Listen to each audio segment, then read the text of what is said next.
কোনো পরিবেশনা দেখার সময় কখনো কোনো জোকারকে উত্তেজিত করতে যাবেন না। কিন্তু এক মোটা ব্যক্তি টুপিওয়ালা তা মোটেও বিশ্বাস করেনি। সে তার তরমুজ হাতে নিয়ে তার দিকে হেঁটে যায় এবং সে জোকারকে উপহাস করতে থাকে। এই কথা শুনে জোকার রাগ করেনি, এমনকি লোকটি তাকে উপহাস করা বন্ধ করতেও অভ্যস্ত হয়ে গিয়েছিল। সে তার হাতে তরমুজটি তুলে নিয়ে তার সমস্ত শক্তি দিয়ে জোকারের উপর আঘাত করেছিল। জোকারটি প্রতিরোধ করতে না পেরে মোটা লোকটি তার দিকে আরও বেশি করে তরমুজ ছুঁড়ে মারল। জোকারটিও দুঃখের সাথে এই জায়গা ছেড়ে চলে গেল বাড়িতে। পৌঁছানোর পর জোকার বহু বছর ধরে সংগ্রহ করা টেবিল পরিষ্কারের ফলটি বের করে এবং মুখ থেকে তরমুজের রস মুছে দিল। সে মাটিতে একটি কাঁটার দেখতে পেয়ে বলল, আমি তোমাকে মেরে ফেলব।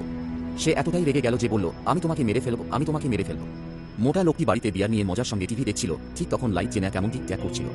তারপর সেখান থেকেই বেরিয়ে এসে সে একটা চিঠি পায়। যখন সে ভাবছিল যে তার বাড়িতে এমন একটা জিনিস কিভাবে দেখা দিল, হঠাৎ পরের দিন মোটা লোকটির স্ত্রী বাড়িতে এলেন এবং অনেকক্ষণ ধরে ডাকলেন, কিন্তু কোনো সাড়া পেলেন না। এই মুহূর্তে সে টেবিলে একটি অদ্ভুত জিনিস দেখতে পেলেন। তিনি খুব আশা নিয়ে বাক্সের কাছে গেলেন এবং কথা বলতে শুরু করলেন, কিন্তু পরের সেকেন্ডে মোটা লোকটির মাথা বেরিয়ে এলো। এই গল্পটি আমাদের বলে ভবিষ্যতে কখনো শিক্ষকদের ধমক দেবেন না, কারণ আপনি